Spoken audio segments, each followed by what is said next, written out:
Programmatic is here.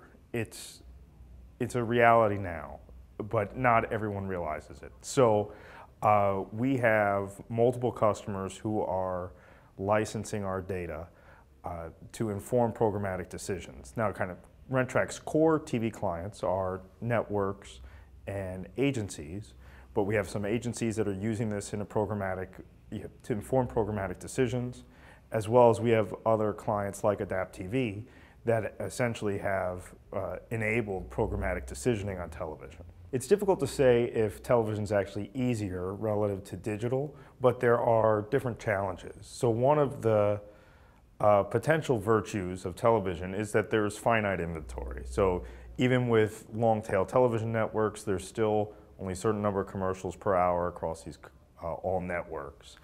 And it might not be that television's easier, it might be, but it certainly is what people are more familiar with. And there is certain things that come up in the digital space that are not really a concern in the television space. Like, there isn't much of a concern in television regarding fraud.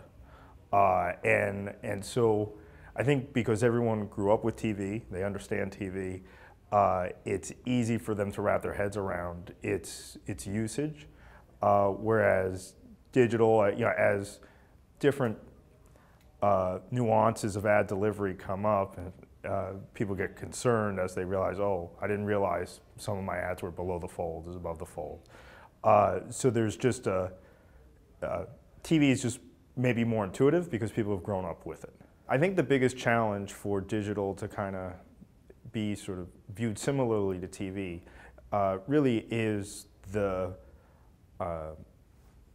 twofold. One is the aspect of fraud. People are concerned, oh, if I'm buying this, what am I actually getting? And so there's some uncertainty there that actually almost certainly depresses the prices in the marketplace. The second or piece is really right now, because the way TV has evolved, there's a better defined and smaller set of places where you can actually purchase TV inventory. Digital, there's many places where you can ostensibly buy what really is the same inventory. I think this causes some confusion, or maybe even not confusion, but just the fact that there are different choices makes it a little bit more challenging on the buyer side. So if there was a comfort level, sort of almost like a industry standard process that made people comfortable with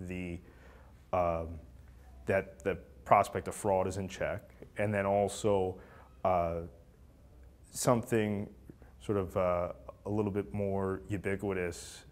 It's not maybe, the buying isn't all that difficult, but it's just that there are many places from where you can buy, poses a different decision challenge on the buy side. The big benefit of programmatic buying for marketers is that they're able to leverage both intelligence and decisioning systems that didn't exist before in terms of TV consumption, and then the ability to place TV ads in a more systematic manner. And that should just result in better efficiencies for the same cost, or if they want to reduce costs for the same, let's say, reach or frequency objective, they'll be able to do so. So it's just 10 years ago, neither the information nor the decisioning systems existed to do something like programmatic television. So it's sort of the simultaneous convergence of the information, the ability to deliver the ads, and the decisioning systems around it, which is aided by the sort of the fragmentation of television that provides sort of an opportunity for these brand owners and marketers to have more efficient television than they've had in the past. Trying to assess where the media landscape is in 10 years is a bit of a challenge. So, for example, I think many people would have felt that by this point in time in the United States that addressable television would have been more pervasive than it is. So right now there's about 20, 30 million homes in the US that have addressable TV advertising, which actually is a good amount, and I expect that to increase.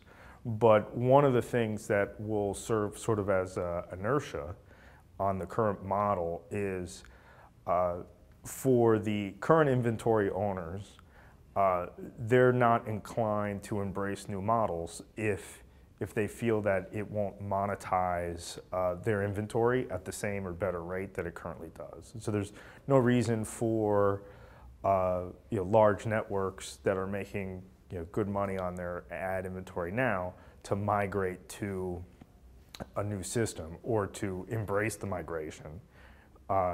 So I think there's,